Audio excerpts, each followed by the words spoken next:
He's one of the greatest fighters in the world. So as you look at the tail of the tape between the shoot-fighting Tsuyoshi Kosaka and the Vale Tudo Marco Ruas Vale Tudo fighter Pedro Rizzo, you'll notice one thing. We have set up here for Big John McCarthy to get going one of the best heavyweight fights in the world tonight from Tokyo, Japan, and we are underway. One advantage that I think Rizzo may have is his ability to kick is probably better than Kosaka's because of his Muay Thai background. Look for him to try to employ more leg kicks. Of course, the continued development of the striking skills of Tsuyoshi Kosaka comes directly from Maurice Smith and Frank Shamrock's participation in the training of their dear friend Tsuyoshi Kosaka. And yes, there is a comfort factor here for the Japanese fighter at home against the Brazilian fighter thousands of miles away from Rio de Janeiro. Kosaka can learn striking. Rizzo is like a natural striker. His bout with Tank Abbott, where he was able to rip punches in the way he did, and then against Trey Telligman, where after weathering that early flurry by Telligman to come back with precise punching, demonstrates two things: skill at strikes and the endurance to back it up. He's a little bit like Pete Williams too, in that when I first met him too, he was a little bit softer than he was now, but each time we see him, that belly is disappearing, there's more shoulder, more definition. So as he continues to improve physically, it's going to equate to better fights. It'll be interesting to see if this fight develops a bit, as John and James Wormy talked about, in that TK will have to endure a bunch of punishment to be successful in anything that he tries to do. Kind of a blueprint of what could happen without the knowledge of knowing which direction this fight will go. Both of these guys, we know one thing, are now so dynamic in the diversity of their skills, it's hard to call. The whole sport is developed that way. Now they're so multi-talented that mistakes in any of the disciplines can result in the fight ending quickly. And interesting enough, it looked like Kosaka feinted a shot there, and Rizzo's defense was to back off, and it looked like he was ready to throw an uppercut. So he's trained to look for tackles, look for leg shots.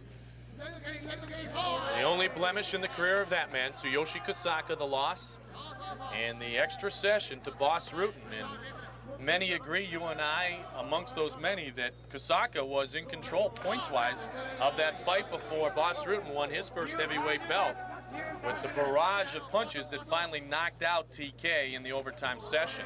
And what impressed me most about Boss in that fight, and that's the real time I ever saw, the first time I saw Boss truly tested, was the fact that Boss Rutten has a second heart. To be able to endure that fight and then come back in the closing minutes of overtime to take out Kosaka was an impressive feat. And the hero warship has been well documented. Pedro Rizzo of Marco Ruas, who could not continue in his last entrance into the octagon due to the injury in his fight against Maurice Smith. So, I mean, there's multiple storylines in a punch landed.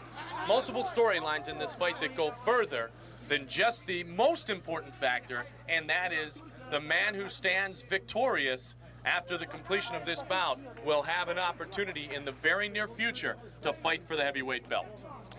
Well, that's the prize. Kosaka ate a right hand then.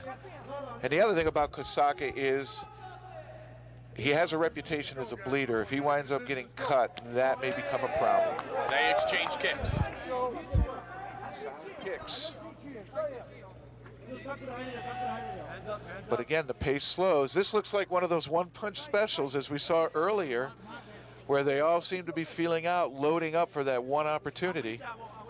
Doesn't seem to be any one direction that they're heading, and looking at attrition being the way to victory. It almost looks like there's going to be just that one punch, one kick, one movement, one flurry action that will end the fight. Kosaka looks comfortable throwing strikes with the legs thus far. More comfortable than perhaps he has been in the past. Yeah, he's opening up with the legs. None of them, you know, the distance between the fighters is still pretty good. They haven't really closed the gap to where every punch thrown has good potential for landing.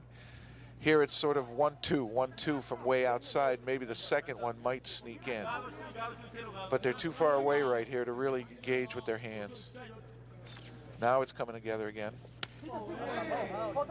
And those, again, as you talked about earlier in the show, those are a setup, if anything, for TK to try to work towards something else. That one connected big time. Listen, and look at the welt on the inside of Kosaka's right leg. Oh my.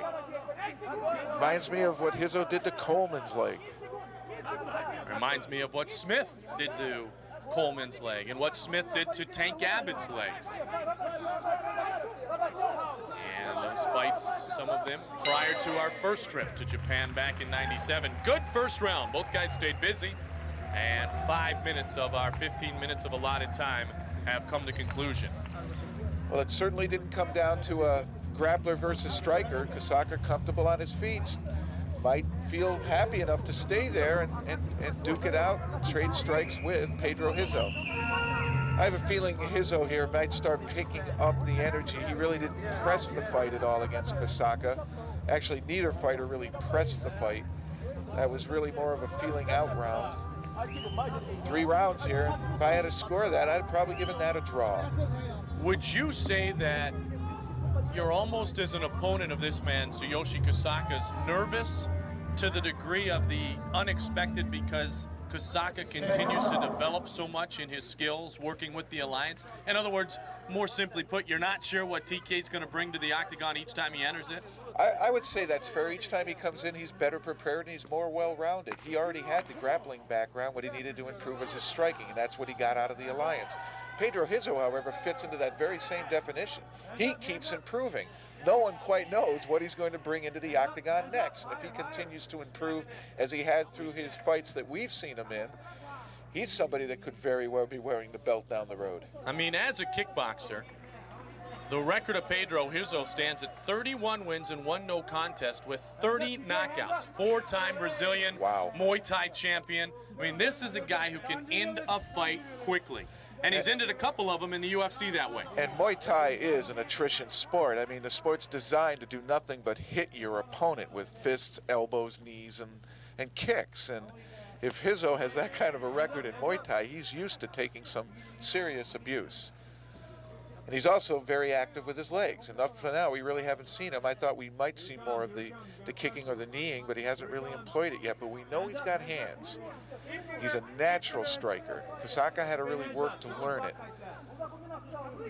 Now, the maturation process of Pedro Rizzo has brought with it notoriety in the UFC, obviously, sponsorships, and more dedicated time to just training with our former champion, King of the Streets, Marco Ruas. You can see in the background there, Maurice Smith on looking as Kosaka, with the quick hands at 29 years old, taking on the 25-year-old Pedro Rizzo. 3 minutes, 30 seconds remaining in round 2. And the heavyweight championship fight, Jeff, still ahead, Randleman and Williams. And this is a 3 5-minute round fight, and we are into the 2nd round now. And no edge to either fighter. Up to now, basically a draw. We haven't seen anyone dominate the other yet. Another vicious kick by Rizzo, again to the inner thigh of the right leg of Kosaka. There was already a welt there. It'll be interesting to look at it when he comes around. See exactly what that, you can see the bruising already developing in there. That may pay dividends in the 3rd round, slowing Kosaka down. Now, one thing TK did on that kick, different than the first time that Rizzo connected in nearly the same spot, was he let the momentum take his leg away from it, as opposed to being stronger on the legs and taking the blunt. There he tried the technique again. Moves the leg out, which takes a little bit of that punishment away, doesn't it? Well, the obvious defense is to lift the leg up so when the leg gets hit, it moves and thus doesn't absorb full impact. It lessens the blow to a degree, but the speed of that leg of Rizzo and the impact power, you can hear it. It sounds like a brutal slap, but it's got the weight of the leg behind it, plus the power of the hip throwing it, adding to the velocity and the impact. So it's a 50-mile-an-hour baseball bat instead of the analogy we've used in the past with Maurice Smith, an 80-mile-an-hour baseball bat. Either Still way, hurts. Getting hit with the bat hurts. That's right. At 20 miles an hour. Because often in our pre-show routine, I swing baseball bats at you. Thank you. And I dodge them as best I can. The action is picking up now. You're starting to see them move a lot more. Rizzo seems to be pressing it a little more, throwing them for that little flurry there. It just seemed like they were going to pick it up. Maybe they will. Chess match on the feet. Neither committing to big flurries, 1-2s. maybe a 3-punch combination and just single kicks has been solely the action. Last chess match on the feet, Jackson Yamamiya ended in 1 punch. Now we go down to the ground momentarily, right back up to the feet. Rizzo wants no part of the TK guard, it doesn't seem. He was quick to get right back to his feet, say, let's throw him, boys.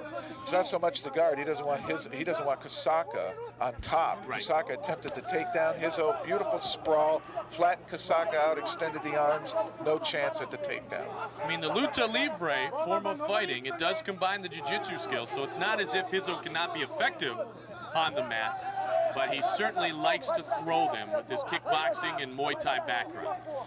And his leg defense, you know, when Kosaka goes to kick him, you can see him, the leg comes straight up. He seems a little bit quicker at defending against the kick than Kosaka does. If I were Kosaka and I wanted to get Rizzo down right now, I'd bull rush him. I'd go up top and tie his upper body up, get him in against the fence, and then maybe knock him down, and those are starting to hurt. That nearly rotated Kosaka around. Right hand snuck in through Kosaka's defense, a little bit of a mouse under Kosaka's right eye. Rizzo starting to measure the range. And Kosaka goes down. Push down, Rizzo waves him up. 5 seconds, final seconds of round 2. Show of respect by these two great fighters. And the bell sounds. I'll tell you what, good defense displayed there by Pedro Rizzo. Not only good defense, but pretty good offense. He picked his moments and he scored late in that fight. And if I had to give a round to anybody there, I would give it to Rizzo. So I have Rizzo ahead close. And the other change in strategy in that round was Kosaka finally decided that he might want to grapple. 3 attempted takedowns, and really Rizzo stopped any of them before they really got started. Kosaka really didn't have any good tackle shots, no shoots as we call them in wrestling, that were effective at all. Arms extended, face down, looking at the canvas. You want your back up, you want your hips in, you want your head looking at what you're grabbing. And Rizzo is denying Kosaka that, and that tells me that the fight now seems to be going towards Rizzo, because Kosaka wanted to change his strategy from staying on his feet to grappling, and he's not getting it done. So it seems as though Rizzo now, in the battle of where the fight is going to take place, is dictating. And mentally, those kicks are inside and Ouch. in between the ears of Ouch. TK. So now almost a fake kick can set something else up for Rizzo, because TK somewhat has to protect that right leg of his now. Probably go to it one more time and then start using it as the setup, remind him of what has happened up to now. But you can see the welt on Kosaka's right inner thigh. It is already has some hematoma, some bruising taking place instantly. Pedro having a little fun, telling his corner, shh, I got it, I got it, I got it. It's under control. We will see in the next 4.5 minutes if indeed it is under control for Pedro the Rock Rizzo. Rizzo moving forward now. Kosaka retreating or going sideways. That right hand nice and straight, not looping. Rizzo's punches look crisp. I mean, how about the depth of the middleweight and the heavyweight divisions in Ultimate Fighting? I mean, the 4 fighters featured tonight here in Tokyo, Japan, all simply outstanding. All, as we said in the pre-show, working with former UFC champion. Oh! The left connects with TK. He's right back to his feet. Well, that stunned him. There's no doubt. It didn't knock him out, but it definitely stunned him. And Oh, big right. and that one definitely did it. Wow. It is over. It is over. McCarthy stopped it. I don't know if I saw a towel come in there, if the corner yelled stop it, but Big John McCarthy ended the fight. The first one certainly stunned Kosaka, and then when he was trying to get up, Rizzo belted him again with a right hand. And you can see what it did to Kosaka. He's still down. He's still down. He's not all there yet. Rizzo, impressive. Let's look at it again. The right hand over the top, left hook flush. And look at the patience of Rizzo. He didn't just pounce on him. Kosaka back up, but certainly Rizzo got his attention. And as he shoots here, stop, and here it comes. Bang, and he just stepped there. And boy, that one hit, and McCarthy thought he felt that Kosaka was in no position to defend himself. He ends the fight. And I think he was exactly right, because Wow. you saw how stunned TK was after Rizzo scores the TKO at 3:17 of round number 3. Well, we said it earlier. It had all the makings of one of these one-punch